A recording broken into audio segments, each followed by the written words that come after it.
I'm not gonna lie, this male main character started to make me giggle. He was making me blush, okay? He made me blush last night.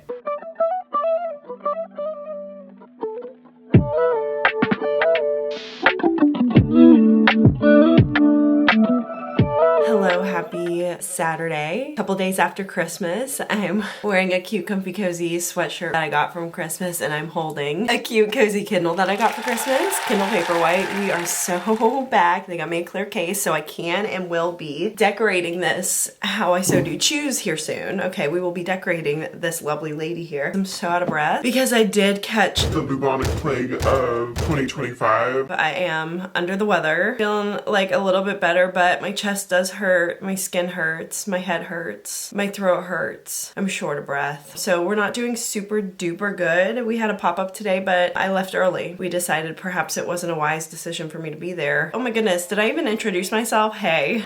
Welcome back to my channel. My name is Sammy, Sammarie, Samantha Marie Della, if you will. And welcome to a reading vlog. This was gonna be like a finishing up my Goodreads goal for the rest of the year, but now it's gonna be a sick finish my Goodreads goal for the year. I am currently reading Holiday Romance by Walsh. Now that I have a Kindle, we can kind of speed read. We're at like 85% right now. This is a friends to lovers trope of a romance. We are following, honestly, forgive me, I can't remember either of the characters' names.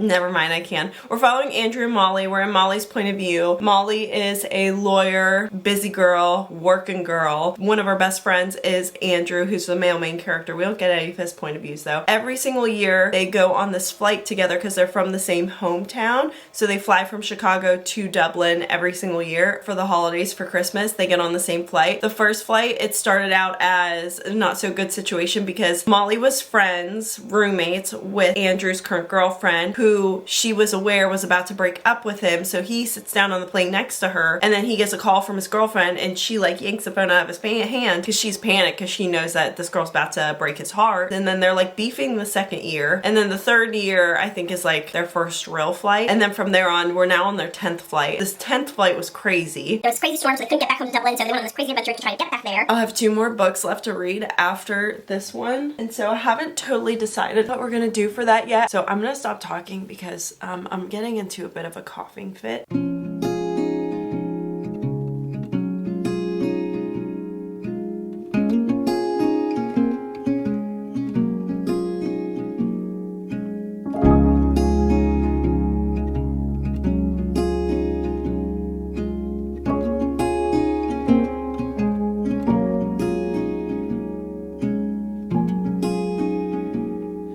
Soft light falls on quiet sand. So that was kind of quick that we finished that. I thought I had a whole lot more left because in the back of the book she previews her other book, Snowed In, and then she previews some other books. So we just finished that. That's super fun. Pretty good and fun. I liked her writing style a lot. That's the first book I've ever read by Walsh. I read this book because I wanted to read Snowed In because I heard a lot of good things about that, but I didn't know it was an interconnected standalone series. I could read Snowed In. I just don't think I want to read that right this second. So what was I gonna say? Oh, that book was pretty good. Probably like a 3.5 stars. It was fun. It was cute. I liked the writing style. I liked their banter. They made me giggle sometimes. I liked the relationship, the romance. Not really anything bad. It just like wasn't life-changing by any means. But so probably like a 3.5. I definitely recommend if you're looking for a holiday romance. I could be in the mood for a dark romance, just like something easy, potato chippy. Like I don't have to be so locked in. Could read a different. So I'm gonna take a little bit of time to figure out what I'm reading next, and then I'll update you guys and we'll get started on it.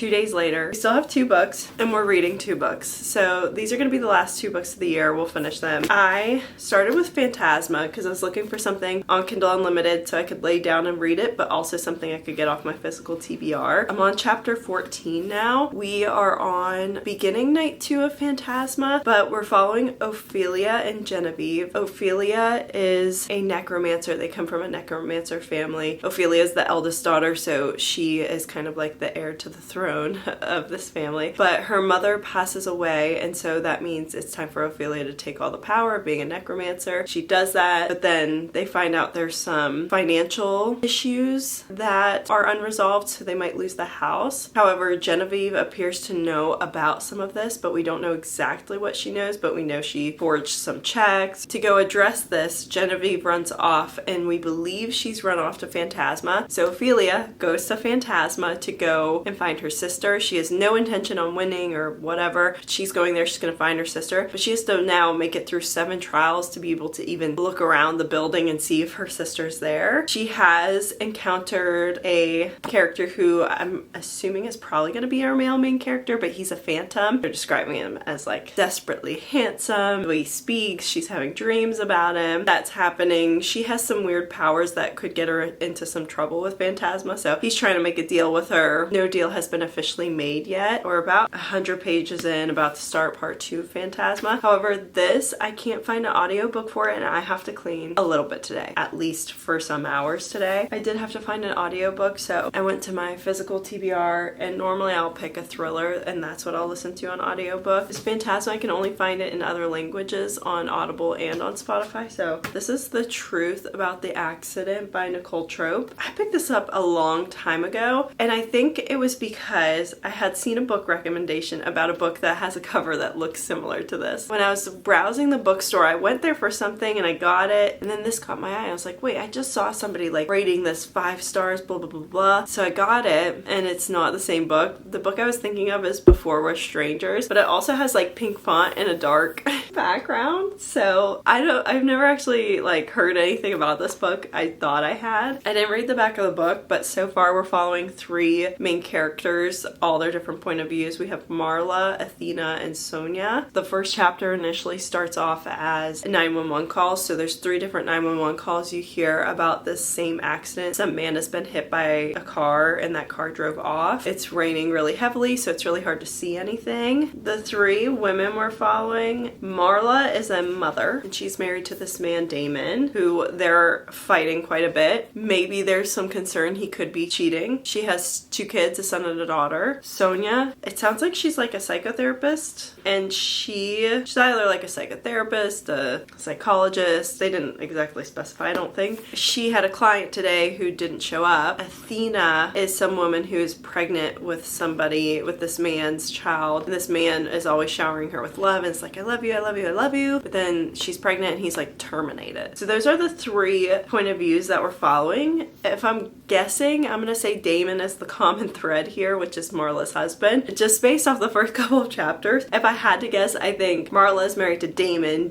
who is cheating on her with Athena and has now gotten Athena pregnant, who also, Damon also sees Sonia to be his psychotherapist, his psychologist, his psychiatrist. That is my guess. That's a common thread. That could be on the back of the book, but I'm still just not going to read it. Leave the element of surprise in there. That's where we are with this. I'm going to keep reading this. This is like pretty short, 230 pages. We're going to keep listening to this while I do some cleaning, and then later when it's time to settle down and sit down, I'll pick up this. Both are pretty fun. This one we just entered the first trial, and I really want to get back into it, but I need to like lock in for a bit. We're gonna put this down. We'll read it later.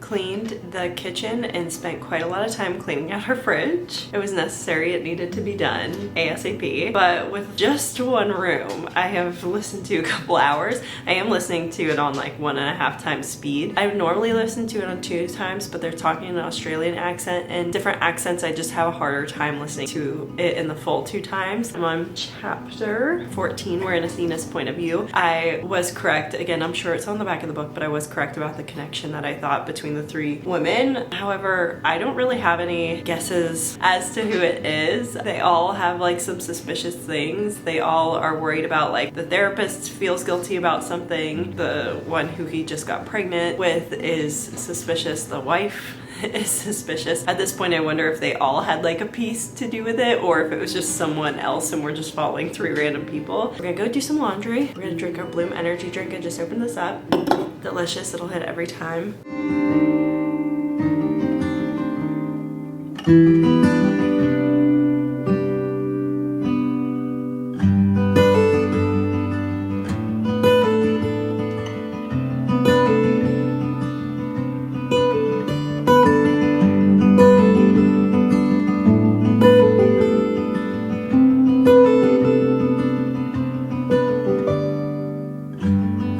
Something we just found out in chapter 21 of Sonia's point of view, absolutely diabolical. This man, if you know, you know. I don't know that I want the villain of the story. I think there's one villain, there's a true villain of the story, and then there's like your traditional villain, and I don't really want the people who probably executed plan of action that actually happened. I don't want those people to get in trouble, if I'm being so super duper honest.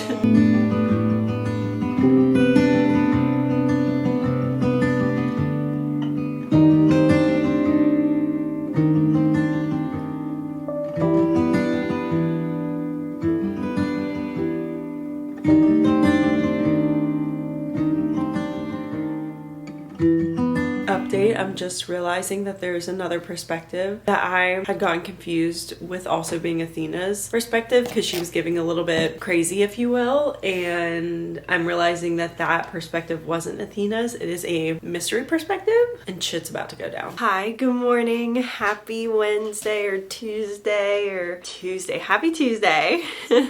So, some reading updates.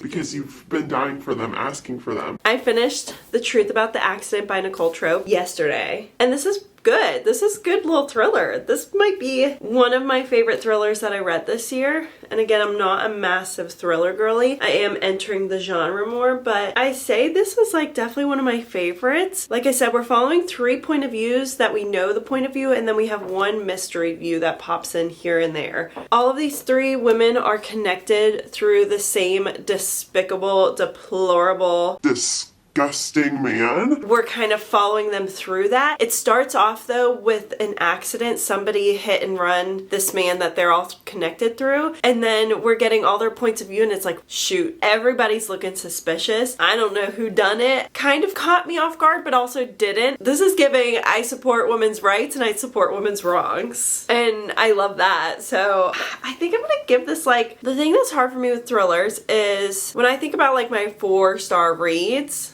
I'm still thinking about those. They emotionally charged me in some sort of way. So that's why I have a hard time giving any thrillers like 4 stars and above. I think I'm gonna be like picky and settle on 3.75, because it definitely was like my favorite thriller that I read this year. But when I think about my 4-star reads, I just don't know how to put this into that same category. Unless, like, when we're rating thrillers, your 5-star scale for a thriller versus a romance versus a fantasy, is that all different? Let me know how we think about that. I think just in the whole grand scheme of things, like a 3.75. So definitely good. I would recommend it. It's short, teeny tiny. I listened to this in one day. And then I've been reading Phantasma as well. I need to look at my Kindle. I've been reading it on Kindle fully. I read a bunch of this last night because things about being a PA, a physician assistant, there's a lot of trainings and things that expire and need to be renewed with the new year. So they expire and need to be done and finished and completed by December 31st. And then on top of that, there's a lot of things as a PA that have to get renewed renewed, paid for, updated with your birthday. So I get like a little bit of a double whammy because everything that's expiring on the new year is also expiring on my birthday because my birthday is December 31st. So I've had so much stuff I had to get done, but I was doing some of that stuff last night, like while reading. I stayed up till 2 a.m. because I was like, I'm not doing any more trainings or anything tomorrow. Like I'm done. I'm definitely not doing them on December 31st on my birthday. My best friend's coming to town. So today I needed like some time. Me and Gia are gonna do our mood boards today. And then I'm probably gonna go see my sister tonight. And then tomorrow I have to go get my best friend from the airport. So I need those to be done. So I was like up at 2 a.m. just getting them done. But so I kept reading this and this is picking up. This is picking up quite a bit. I'm on chapter 23. Okay, so we're just entering night 4 of Phantasma. 41% through it. I'm not gonna lie, this male main character is starting to make me giggle. He was making me blush, okay? He made me blush last night. Oh my goodness. I highlighted some things. Let's see. He said, I feel robbed of my first time laying eyes on you. Okay, and then somebody did something to her and he's like, you know, it's like a who did it moment, and then he like goes on and he's like, so again, who did that to you? Thinks it's spicy, and then after it he goes, that wasn't for me. Okay, the man that you are. I might sit here and read a little bit of this, and then we have to drive like an hour and a half away to go see my sister tonight. So I'll probably read a lot during the car drive and finish this, and then we will have read our 50 books for 2025. But those are my reading updates. One book down, a little over 60% of a book left to go.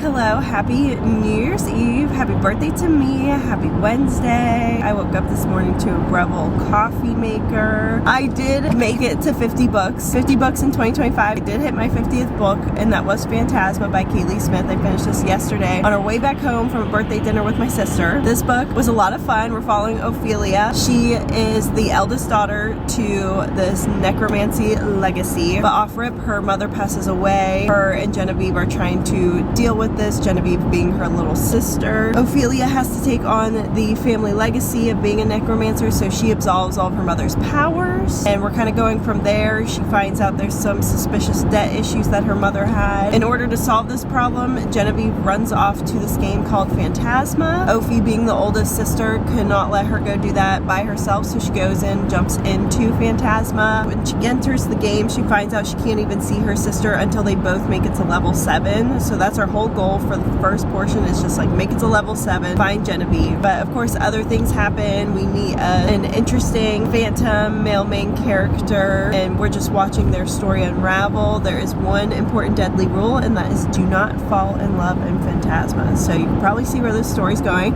but this was so much fun. The main character also has something that she refers to as a shadow voice. It just comes off as a case of OCD, and I was like, oh, this is so interesting in a fantasy book to be talking about anything mental health related. I wasn't sure if this shadow voice was actually just a shadow voice and like some sort of necromancer power, or if it was actually a good representation of OCD. But then you get to the back of the book and the author talks about her experience with OCD, which was just, it was very surprising to me that somebody put in representation like that in a fantasy book. I really enjoyed it. I'm giving this a 4 out of 5 stars. I would definitely recommend this. I read it in like 2 to 3 sittings, and it got me to my goal, so I love that. I think I wrapped up all the other books already. Did I? If I didn't, I will put every book and every rating right here.